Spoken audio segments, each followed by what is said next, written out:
The Knowing Show. I am your host, Christene Marie. Tonight we are talking about how to define ourselves. How do you define you? And there's so many different ways that we all go about defining ourselves, finding value in who we are, and assigning our worth effectively. There's so many different modalities of success. And we each have so many different reasons why different things are important to us. There was a moment today where I realized how much I had been assigning my worth to something that I had no idea. And it was only after kind of being questioned in a kind way, but just being challenged actually at two different points today. I had two different conversations with two friends, and we were just talking about identity and talking about worth and what is the key metric of success. And there's multiple metrics of success, and especially when we think about our lives, there's different categories and different buckets of what success means for us. For relationships with family, relationships in business, our business goals, our financial goals, there's different metrics that define success for us. But when it comes to defining you and me, where do we place our identity? And where are we really deriving our meaning and deriving our worth? And for one friend in particular, we were talking about how much subconsciously we assign worth or even just identity. Again, identity and worth is different. Worth is, do I have value? Do I matter? Do I belong? Whereas identity is like, this is who I am. This defines me. And so, talking more so about the latter of what defines us, it's a lot of times what we do on a regular basis. And one of the things that I've done very routinely and regularly throughout the last 4 years has been travel. And as I look at this upcoming year, 2026, I actually really want to pull back in terms of travel. And that's a big thing that I've been doing. And my friend actually mirrored back to me. He was like, you everyone knows that you travel. Like, everyone's always kind of like, where in the world is Christene? And that's a joke that people have. And as he was talking, I just realized, I was like, I think I actually I I know that that's a shtick. I know that that's something that is just unusual that I've done for the last 4 years. And so I started leaning into the question of identity. How has travel related to how I define myself? How has it subconsciously done that? Because for me, what I really like to do is pursue questions that I don't know answers to about myself and just see, is there something there that could actually be brought into my own awareness to ensure that it doesn't hinder me from moving forward? So, one of the things that is very clear for me in 2026 is that the way for me to grow, the way for me to get to the next level is by being disciplined, is by being predictable in my life. I have been the farthest thing from predictable. In October, I booked a trip to Rome to meet my parents and my younger sisters for a cruise a week beforehand. And like, I've loved the freedom and loved the flexibility to be able to do that.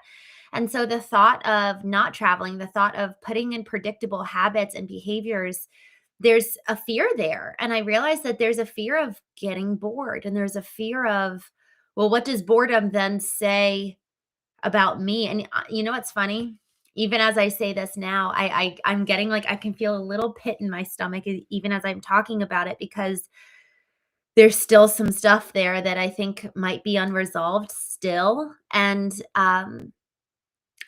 part of the process of coming to know ourselves is exploring, kind of like pulling on the thread. When you've got a sweater and you see a little thread out of alignment, you pull on it. All of a sudden, it keeps going and going and going, and you're like, "Oh, wow, I didn't know all that was going to come apart." And not every thread does that, but some threads do. And so as I just am kind of pulling on this thread very gently around travel and how much that has been incorporated into who I am now, I realize that I'm a little curious and nervous about what will happen when I pull on that thread hard and I take away and just completely remove travel. And again, as I say that, even now, again, I'm feeling a little queasy in my stomach. And just processing now with you guys, because part of the work of knowing is being able to pull on those threads and be brave and lean into what we'll find and look in the mirror and experience the discomfort of that rather than like, oh, I don't like feeling uncomfortable, I'm going to stop. It's like, okay, well, what am I going to find when I do continue to pull on this thread? Because there is a part, and I don't know to what extent yet, but there's a part where travel has been um, a sense of comfort for me. And what I realized in talking to my friend is that it actually was the physical manifestation of freedom. And I hadn't known freedom really. Like I grew up in a very Christian conservative environment. And then I got married at 20 years old. And I never was truly free beyond that which, how does everyone else want me to live? And so when I kind of got my life in a very messy place, but I got my life kind of under my control. The way I chose to live it was by traveling. And so now I'm coming into this season where I'm like, I actually am going to stop traveling. And what then will I choose? This question of how then will you live? How then will I execute my life and who will I be? And so there's kind of like this new season and when we are standing at I'm just kind of envisioning now even as I'm talking I'm seeing almost like this new season and we're standing right at the beginning of it and once we got our backpack on we're ready for the journey and then the first step eh, that's the biggest and the hardest one so often. And then once you get into a groove it's easier to go. And I remember that first step that I took back in 2022. It was right after my husband, decided he wanted a divorce, and I was like, "Okay, I've got this life that I'm holding the pieces of it. What do I do?" And that was actually the very first time that I took the step to travel and, like, take the risk effectively. I had no idea what was gonna happen. I decided to fly across the country to California from Washington, DC, and pursue a potential business venture. And then from there, I flew to New York and met the former CEO of, Calvin Klein, and then I went down and to Puerto Rico and went to Miss World USA or Miss World pageant. And then I went on from there, and then I went to speak in Prague, and it was just like such an adventure. And I remember that moment though in 2022. I was actually at my parents' house, and my whole world was falling apart, and yet I was being given this opportunity professionally, where it's like all I ever wanted was my personal life, my husband and children and a family. And all of a sudden that's being completely like demolished and I'm being given this opportunity to pursue something professionally. And I just remember sitting there and I told my dad, I was like, I feel like I have talons of fear in my back, like holding me, preventing me from moving forward because I have no idea what will happen. It is so outside of my comfort zone. It's so beyond anything I've ever seen anyone close to me do. Everyone that I knew, they were either married, settled down, or working very safe corporate jobs. I didn't know any entrepreneurs. I didn't know anybody who was trying to do business. I hardly knew anybody who was divorced. And I was looking at this like new frontier of life and I just felt terrified. Like what will happen? What will people say? And I just was I felt almost paralyzed at the thought of and the fear of what people would think. And it wasn't even that I was afraid so much for myself, it was just like, what what will other people think? And what that showed me was how much I was so oriented towards looking to the right and to the left and being like, "What is everyone gonna think?" And I never realized how much that was like my compass was navigating east and west. And I had no idea who I wanted to be. I had no idea what I really wanted other than this future and this life that I couldn't have anymore. That was the one thing that I tried at, and it was crashing and burning in front of me. So now, as I stand in this new season, it's interesting, y'all. Once we get really comfortable with something, that's usually when it's time to move out of it. Once we become comfortable, once we become complacent, dare I say, that's when it's time to get to the next level. And usually, getting to the next level, the only way to get there is through the pathway of growth. And so, when we think about this question, how do we define ourselves? It is when we become so comfortable and so complacent with the things that are our definitions of ourselves that maybe that's the sign that it's time to shed that layer and continue to go deeper and deeper. And not even deeper, but up.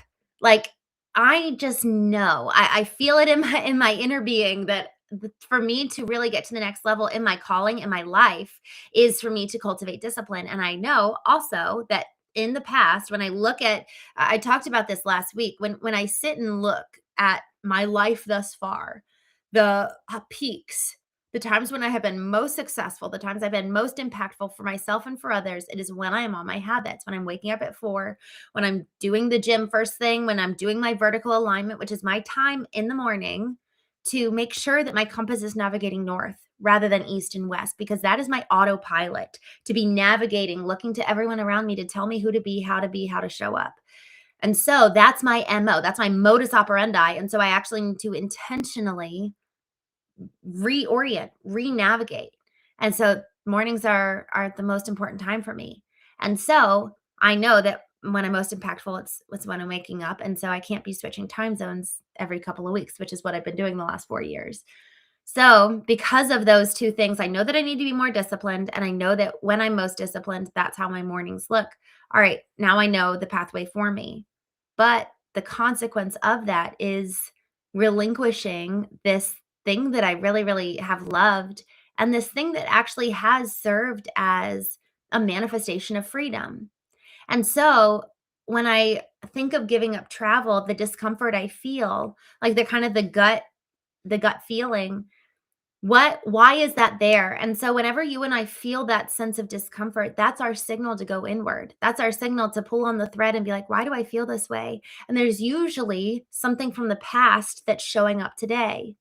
And when we feel discomfort, when we feel anger, even, usually that's a sign that there's a value that's being called into question, something that we really, really care about, or that there's a wound there. And so for me, I'm seeing that there is a real value that I hold around freedom. There's a real value that I hold around the power of choice. You and I get to choose how we live.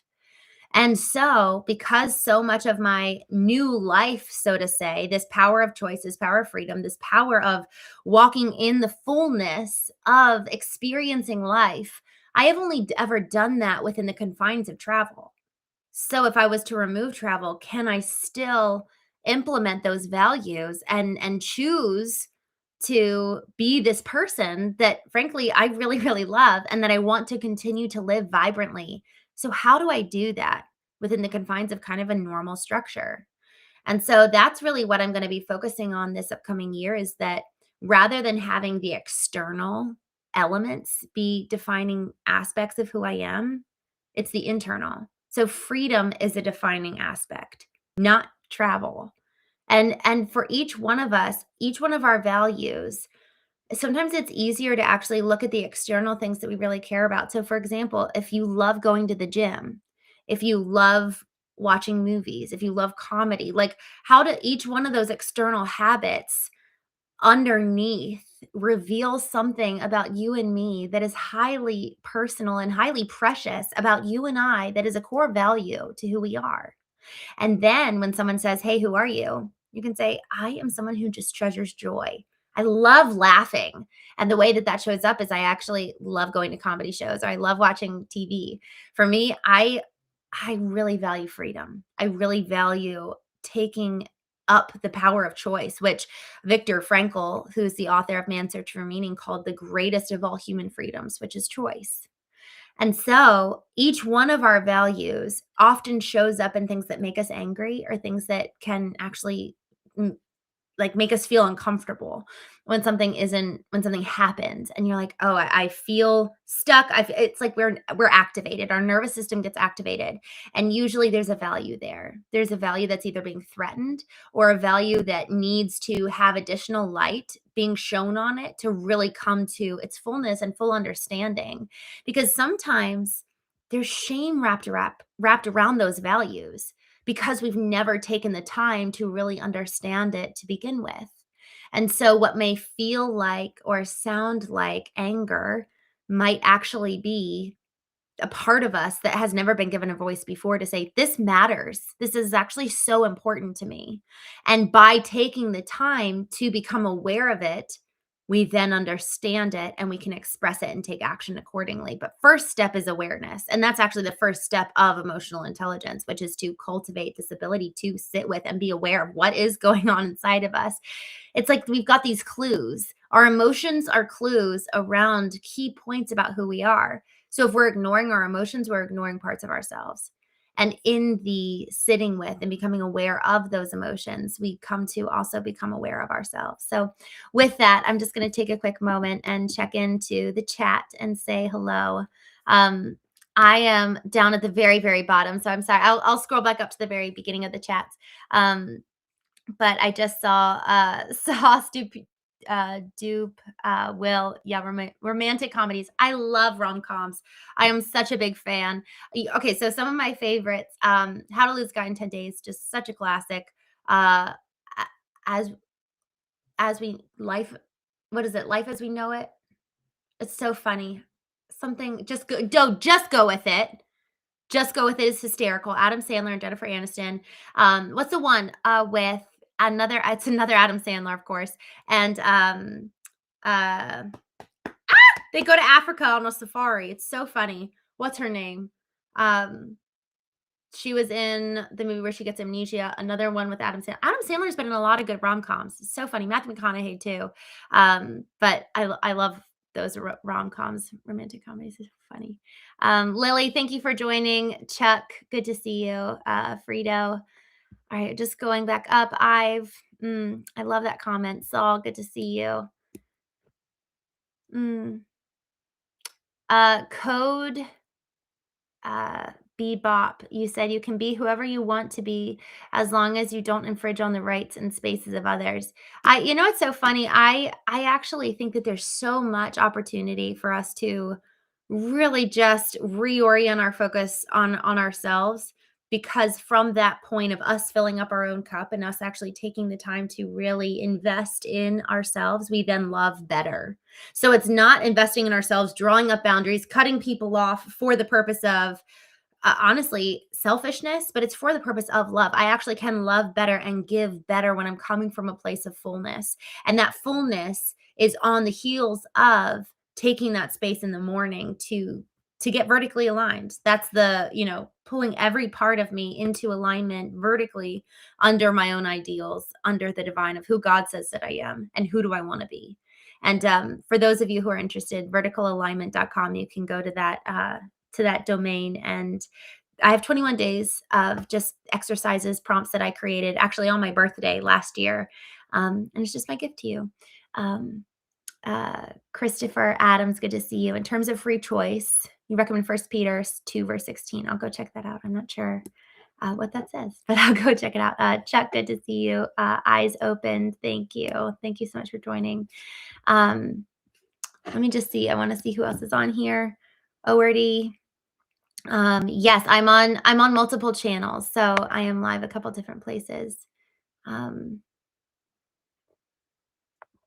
mm, DJ Lovehouse, good to see you. Um, just looking through some of these chats.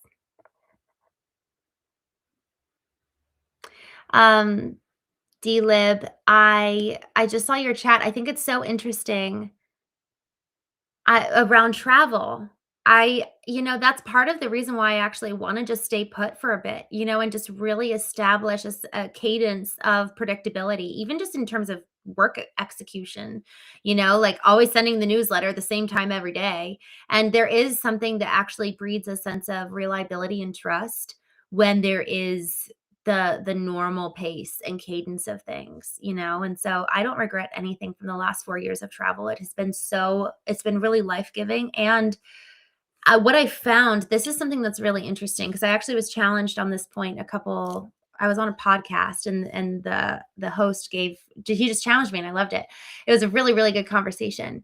What I found was every single time I boarded a plane, went to somewhere new, I found myself in a new environment and found myself asking and kind of operating as a third party to my own existence and being like, "Wait, why did I do that? Why is it that I reacted the way that I did? What is that stemming from?" Because when we're in our space of normalcy, we don't get as triggered. We don't get as activated. Everything's normal. We're used to it. We've curated the perfect little existence that we so choose to abide in. And very rarely do we get disrupted.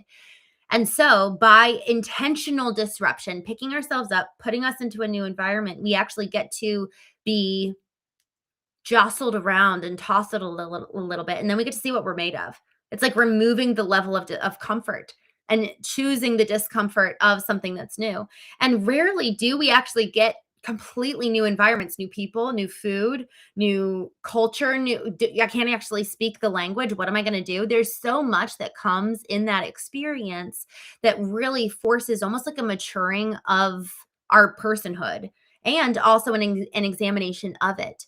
Why am I operating that way? We get to see the programs that frankly we otherwise maybe wouldn't see because we're in the same thing every day. And so I'm on the vein now where I actually need to pursue the same thing every day to see, okay, can I actually keep my word to myself? Am I going to continue to wake up at this time because I could do that when I was on the road?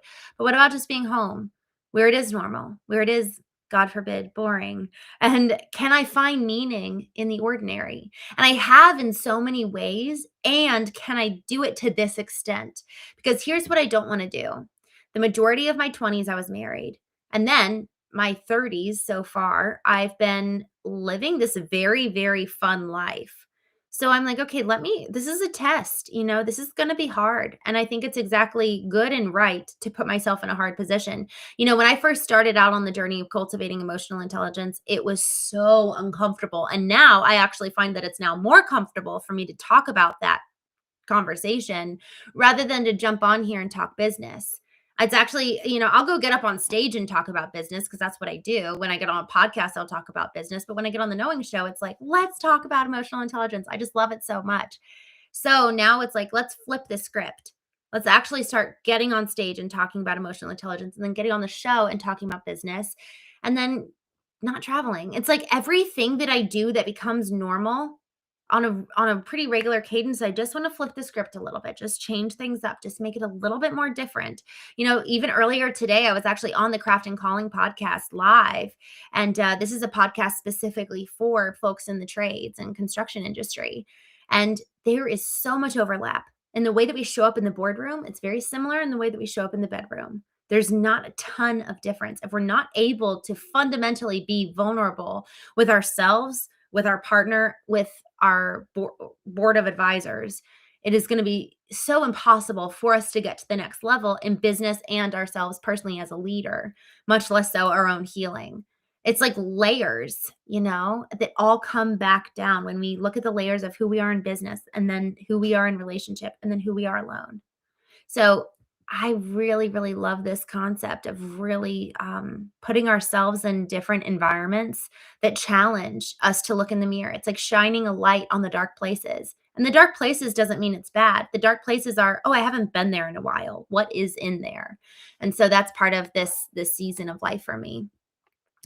Brian, good to see you. Thanks for subscribing.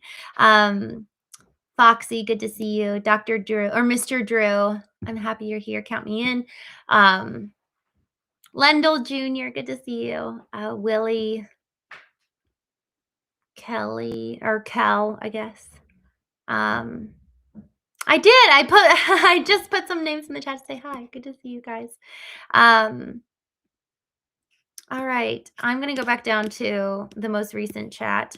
Brian, tell me where you are, Brian, because I'm going to be forming a community here pretty soon. And I was talking with some folks the other day, and we were talking about just having different conversations and channels in the community. And frankly, I'd like to do some in-person events. I've been hosting knowing dinners around the country at various points, and the knowing dinners have been so meaningful, such good conversations. And then the other day I hosted a business lunch where it was for folks in the trade. My family has a 100-year-old painting business, and I just freaking love my dad, and so I've been really getting involved there. So I'm doing some in the business side, and then also on the knowing side.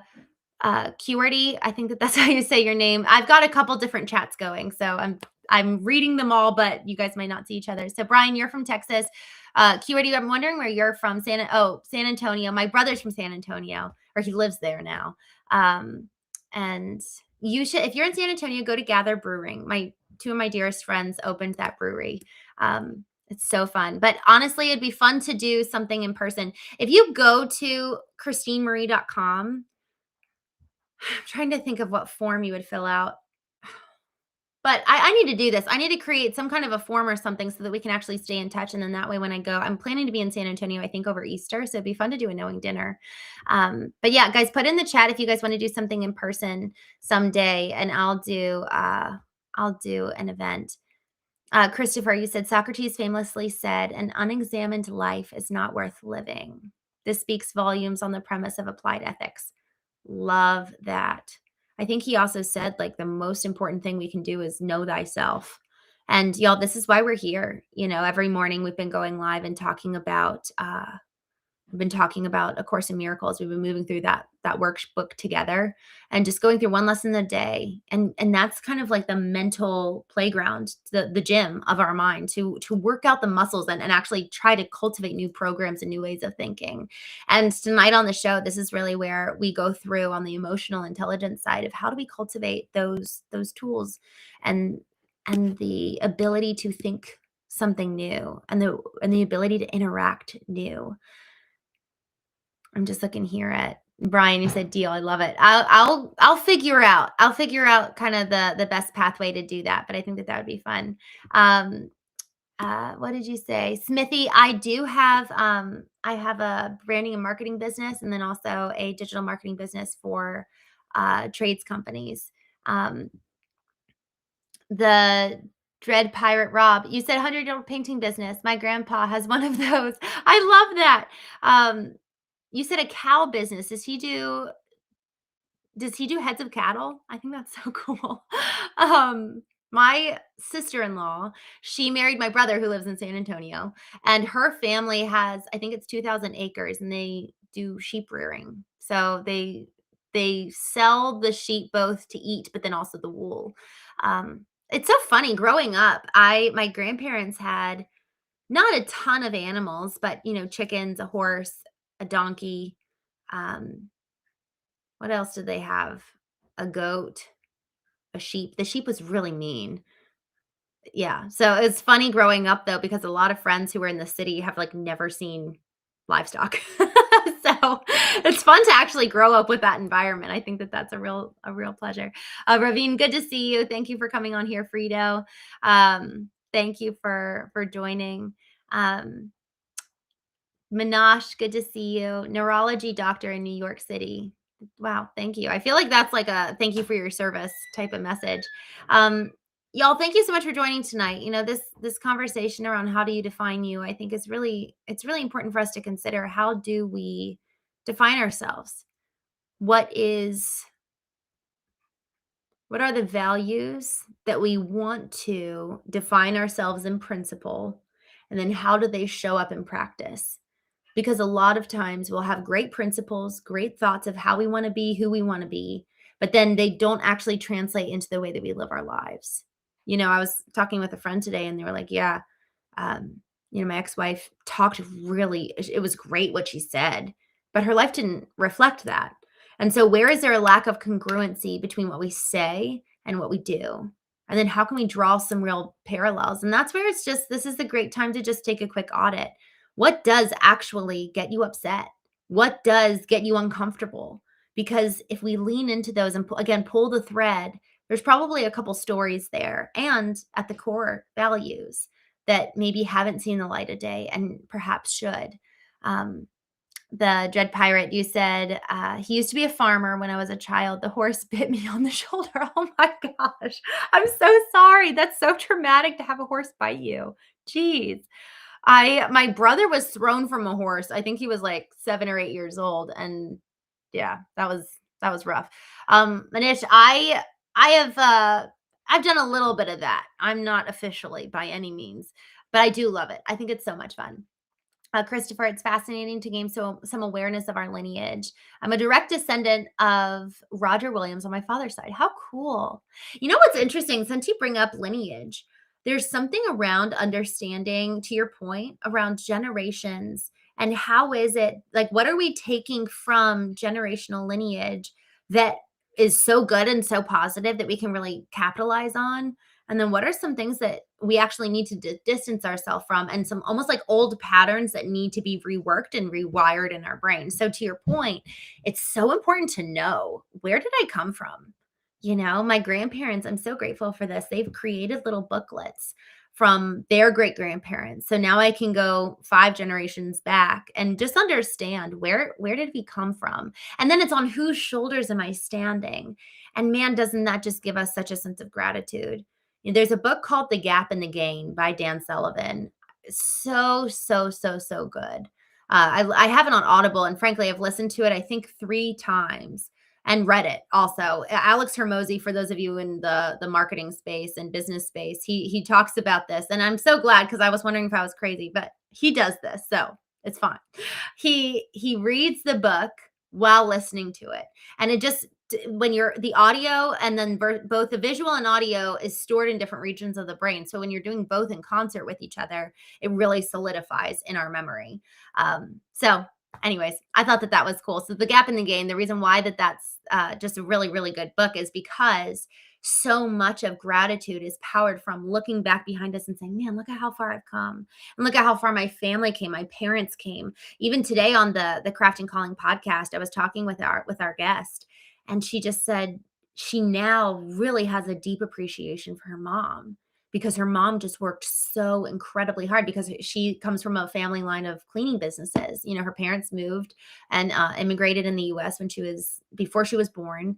She was born into the family, and they just have worked so hard, and they created a culture of hard work.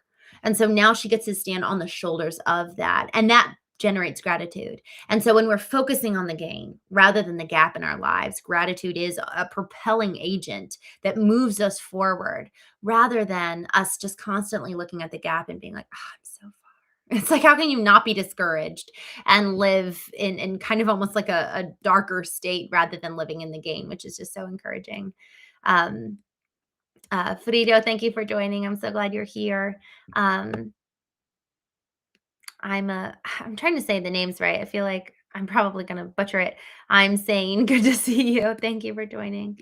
Um, 36 RO. Uh, deep question. um, hmm. I'm just kind of looking through here. Manisha, I'm from just outside of Washington, D.C. So I'm in Northern Virginia, but I grew up in Maryland. I'm one of 6 kids, actually. God bless my parents. They're freaking amazing. J Flex, thank you. I'm glad you're here. ND, good, hi. Good to see you. Brandon, Bob, thank you guys for joining. Um, and then the Dread Pirate, Rob, you said, not bad idea. I'm reading a book like that. I'd be curious what book you are reading. Um, mm, Gammer Guru, good to see you. Dark Horse, fine weather. Um, y'all, I think it's really interesting, this whole concept of how do you define you. I like actually asking people when I meet them at networking events. Oh, it's always, what do you do? I love asking the question of, who are you? And that question really reveals how and where we place our values. What's the first what's the first answer? Like, I'd actually love to see here in the chat. Dark Horse, you said you just got here. We're talking about, frankly, we're hanging out. But we're also talking about, how do you define you? And I'd love to hear in the chat, literally, if we were in person and I said, who are you? What would you say? What do you love? What do you care about? What gets you passionate? One of my favorite quotes is that there's nothing more beautiful than a human soul that is set on fire. Isn't it so true? It's so cool. So I'd love to know, what are the things that just really get you passionate, and that it's life-giving to you, that you value, that is, I think of it as, whatever we feel like we're called to, whatever our mission is, those are the bowling pins in the alley. then our values are the guardrails that guide us forward. It's like bumpers, when you're taking your kid to the bowling alley and they can barely throw, and then they just kind of like roll it rather than the ball rolling into the gutters. The values serve as bumpers so that when the ball goes and hits it, it keeps you going back on to the direction of your goals. So this whole concept of vertical alignment, living with our compass pointed and navigated north, which is how I need to and want to live, where it used to be broken, navigating east and west, looking to everyone around me to give me my sense of validation and worth. Now it's like, okay, well, let me keep my eyes fixed straight ahead. Who do I want to be? What do I want to accomplish? What am I called to? Why am I here? Y'all, every single one of us has a reason why we're here. And so once we get clear on that, then we can then establish the values that are necessary to guide us forward onto those goals. So I just am gonna look here in the chat to see some of the responses. Um, the Dread Pirate Rob, you said 6 kids. I'm an only child. Sometimes I wish I had siblings because sometimes not so much, but I wish I had. But I have a lot of cousins.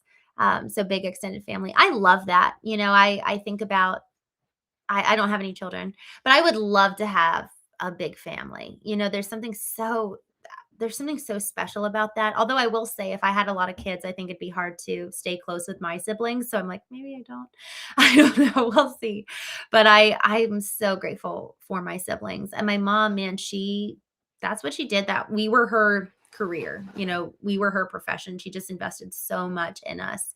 I'm so grateful for that. Benny, good to see you. I Yes. Yes, Benny. We actually were just, I don't know if you saw this earlier, but I'm going to be creating just a link. I have it somewhere on the ChristeneMarie.com website. I just don't know where, but we have a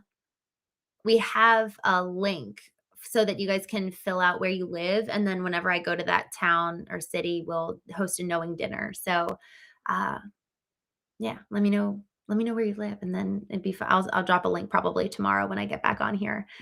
Christopher, you said I lost my definition when she died. Wow. I first, I'm so glad that you shared that. Thank you so much for sharing. I think that we were talking a couple nights ago around just grief and what gets lost, the parts of us that die along with our loved one who passes. It's interesting. I'd be curious your thoughts on this. What parts of us are dying that are actually necessary for then a rebirth? If we talk about this whole concept, I think it was the other day when we were talking about, Jordan Peterson says this. He's a Canadian psychologist, and it was a 3-hour podcast. It's one of my favorites I've ever listened to. It was dense. It was with him and Lex Friedman, and he effectively said, the Christ story, which is a representative for us, each one of us, we are intended to live in the power of God in us. And so part of that story is that Christ had to go, he didn't just die, he went into the gates of hell to get the keys of redemption. And so in the process of parts of us dying, we actually need to go through hell sometimes to then get those keys and reclaim the keys for the purpose of our own rebirth and redemption, and waking up and living fully alive. And so with that whole concept of like, what are those definitions of who are you? Sometimes we get to start from scratch, and there's something, I I think that that's something really actually quite profound. Like, you get to start. You get to create it, you know? Y'all, it's so hard. I was talking about this earlier when we're not traveling, when we're just in the same place, same people, same environment every day. It's so easy to just do the same thing and just show up the same way and to live on autopilot and never question anything, never think about much other than what we're doing the same thing every day. But when tragedy strikes, when something shifts, even something like losing a job, we're forced to look in the mirror. And we don't have to. So I guess I say we're forced, the mirror is presented to us, But then it's our choice. Am I going to look in the mirror? And so when something like loss comes about, it's like, okay, am I actually going to pick up the mirror? Am I going to look in it? And then am I going to choose? Am I going to choose to create a new definition? Y'all, when my husband left, I was so like, just like this little, I felt like a little kid. I had no idea who I was. I had no idea what I wanted. And I even told my therapist at the time, I was like, I don't need anyone or anything. I'm good. I'm fine. I don't need anyone because I had lived so much of my life where I was the one that everyone needed. And so then when it came to me actually having real needs, I was like, what do I like, what does it mean to be human? Like, I just felt so out of touch and disassociated with myself.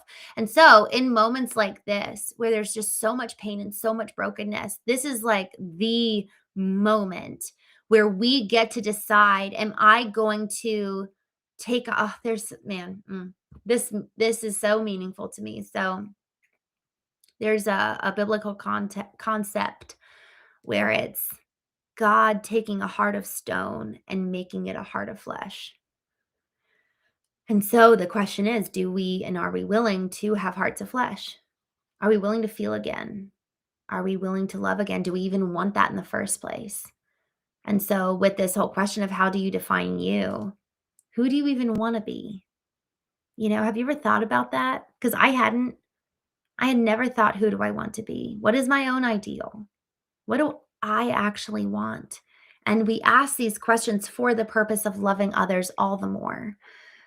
So I'm just gonna jump up. Sorry, I got lost in the chat, so I'm coming back over here. Um, Dr. Snow Leopard, good to see you. All right, I'm just looking here. Bob, thank you for coming on here. Okay. Polly, thank you. Thanks for joining us. Family is always first. Children are God's gifts. Oh, I love that. I love that response. Tar course, you live in California. Oh, where in California? Bob, my family has a house in Prince Edward Island. I love Prince Edward. Dark horse, put your phone away, get off social media. Yes, that's so honestly. It's almost like, man, is there anything more dangerous than social media, especially when you're in a time of grief? It's more isolating than ever when you're already feeling alone to then hop on and feel like no one understands, like no one sees you, like you're just really alone in this journey of life. Um, mm, Polly, you said, I think the part of us that hopes for them dies with them. We just have sorrow for their loss. I think you're right. I think there is a part of us that dies. And then the question is it ever possible to have that be reborn and resurrected?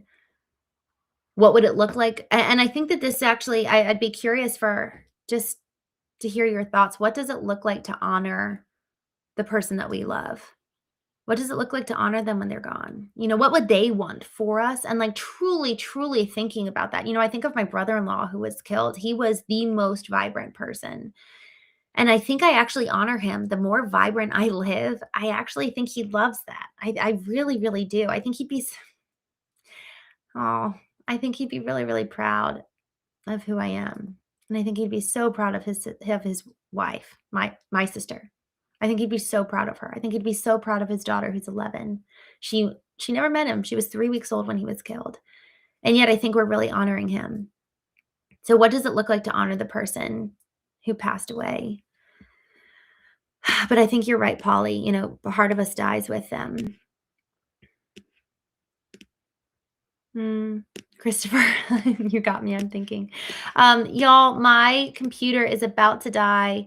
Oh, Christopher, but Christopher Adams, you said, to best describe myself, I'm a walking testimony to a second chance in life after my suicide attempts 8 years ago. By the grace of God, I came to know his truth and love, so I try to share that daily. Wow. Man, that is honestly a walking testimony. Isn't that what we all are and can be if we so choose to be a walking testimony? I love the way you phrase that. That is honestly, it's so brave. Um, So thank you for sharing that. Thomas Simmons, are you in therapy? Yes, I am like a big believer. I think every human should have someone in their corner. 100%, whether it's a therapist or not, but I really, really love. I see probably like once a month I go to therapy. Um, so yes, I am. Tony, oh, hello from to the UK. I'm hoping to actually come and visit this summer. Once I've not traveled for 5 months. Um, Dark horse, we've all had heartache. What we do with it is super important. Yes. Guys, this is part of the reason why we're on this show together is so that we feel less alone, so that we c get ideas of how to do the work. Um, and then honestly encourage each other onward, There's something around coming together as a group that's so encouraging. So, JBB, freedom, peace, and solitude comes with being in the full life if you find yourself. Yes. Oh, I love that you said solitude. Freedom, peace, and solitude. And I would even, I mean, gosh, I would include in that list too, just so much love. Like we can give so much more when we're coming from that place. Y'all, I have my computer literally about to die. So I'm gonna hop off. Please come and join me tomorrow night. I'll be live at 8:30 p.m. Eastern. Uh, between 8:30 and 9 p.m. Eastern. But yeah, thank you all so much for joining me tonight. I am gonna save the chat so I can sync back on here. But literally it says your Mac will sleep soon unless plugged into a power outlet. So I'm gonna hop off. Y'all, thank you so much for joining me. I'll see you tomorrow morning at 8:30 a.m. for A Course in Miracles. And then between 8:30 and 9 p.m. tomorrow evening for The Knowing Show. So until we meet again, have